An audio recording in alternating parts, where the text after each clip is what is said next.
근데 지금 나누자님께서 우리가 매주 성찬을 하니까 성찬을 꼭 매주 할 필요가 있는지에 대해서 물어보셨는데, 이제 성찬을 이제 어 성찬의 의미에 대해서 어떻게 생각하냐에 따라 다를 것 같아요. 성찬의 의미에 대해서. 근데 네. 보면은 이 옛날 초대교회 때는 성찬을 예배 때 모이면 무조건 했어요. 항상 성찬, 예배의 중심은 성찬이었어, 성찬. 왜냐면은 예배라는 게 이제 예수 그리스도께서 우리를 위해 이제 죽으시고 또 우리를 구원하신 그거를 서로 나누고 뭐 사실 기념하는 게 있거든요. 뭐 꼭 기념이라고 하면 좀 이상할 수 있지만 기념하고 기억하고 그런 게 있는데, 그 의식으로서 가장 확실한 게 사실 성찬이거든. 성찬을 통해서 예수님께서도 말씀에 성찬을 하라고 말씀하셨고, 원래는 매주 했어. 근데 교회들이 이게 너무 뭐라고 할까, 시간도 걸리고 사람들이 많아지면 힘들잖아요.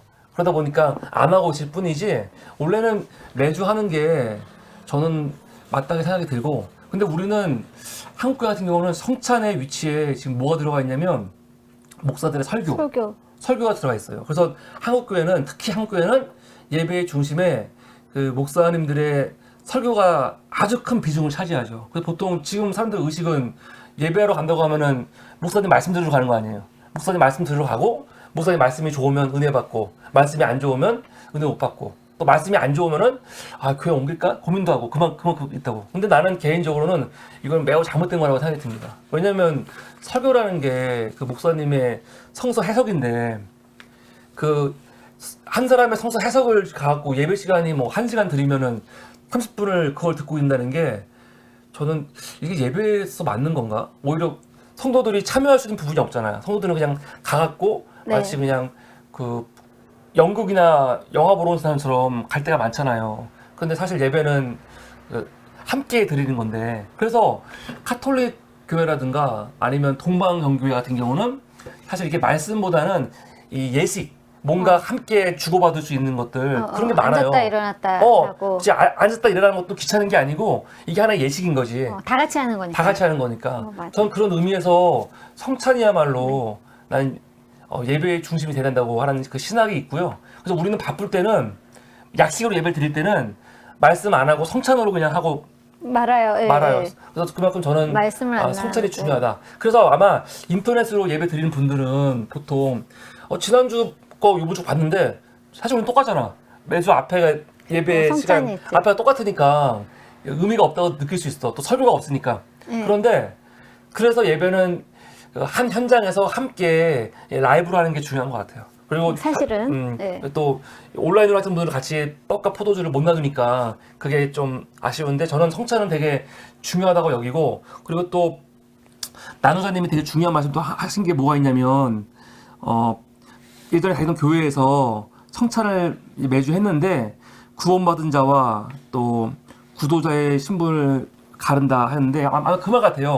성찬이 교단마다 다른데 민중교회 같은 경우는 누구나 다 참여할 수 있고, 그런데 보통 제가 소속돼 있던 교단만 하더라도 세례를 안 받은 사람은 성찬에 참여를 못한다고요. 그리고 카톨릭 교회 같은 경우는 성찬을 하더라도 포도주를 성도들에게 안 주죠. 빵만 주고 그런 게 있거든요. 그래서 아마 그런 구분 때문에 그러는 것 같은데, 근데 또 성찬은 그렇다고 해서 또 마음대로 남발하는 게 아니에요. 예를 들어서 여기 누군가 놀러 왔어. 신앙도 없고 그냥 놀러 와가지고 앉아 있는데 애 데리고 왔다 이렇게. 근데 성찬 하니까 애가 엄마도 빵 먹고 싶어 할 때 빵 좀 띄워줄게 이렇게 먹는 게 아니에요. 성찬은 그렇게 또 남발하면 안 돼요. 물론 우리가 이거 가지고 무슨 막 구분 짓는 건 아니겠지만, 그래도 성찬은 이게 뭐냐면, 내가 이 교회 귀의하겠다. 내가 이 공동체, 성찬 공동체라고 하는데 함께 그리스도의 피와 살을 나누는 이 공동체에 함께 참여하겠다라는 마음이 있으면은 할 수 있지만, 그게 이제 기존 교회에서는 최소한의 장치로 세례 받았냐 안 받았냐 그걸 따지는 거거든. 근데 저는 그거 아니더라도 본인이 진짜로 이 공동체에 참여할 마음이 있고, 나를 위해 그 죽으신 그리스도의 보혈과 그리스도의 그 살, 그거에 내가 감사하고 그 은혜에 동참하겠다 하면 해도 되지. 세례 받고 안 먹고 떠난 거죠. 근데 그 놀러 와서 아무 의미도 없어. 이걸 왜 먹는지도 몰라. 그런 사람들은 참여하면 안 돼요. 그래서 성경에서도 제가 매주 그 성찬하기 전에 집례하기 전에 그 뭡니까 그 제정의 말씀 읽잖아요. 여기 바울이 뭐라고 하는 얘기 있잖아. 그러므로 누구든지 주의 떡이나 잔을 합당하지 않게 먹고 마시는 자는 주의 몸과 피에 대하여 죄를 짓는 것이니라 이런 말이 있거든요. 그러니까 성찬은 누구나 할 수 있지만 동시에 누구나 아무나 하는 건 아니다.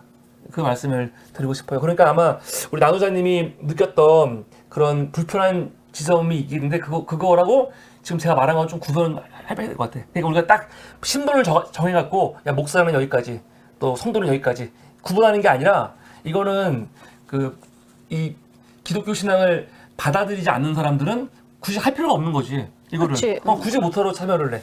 근데 엄마들이 근데 아이들한테 그냥 간식 주듯이 자기 먹던 거 막 주고 그럴 때도 있거든요, 가끔. 근데 그런 거는 참 부적절하죠. 어떻게 그렇게 간식을 사주면 되지 나가서. 그래서 이거는 굉장히 중요한 기독교의 의식이다. 종교 의식이고 저는 기독교 신앙의 핵심이라고 생각합니다. 성찬을 굉장히 중요시 여기기 때문에 저희 사람 ING 예배에서는 저 혼자 예배 드리건 우리 어정이 국장님하고 둘이 예배 드리건 우리는 성찬을 하고 있다는 것을 말씀을 드리겠습니다. 네, 오늘 말씀 함께 한번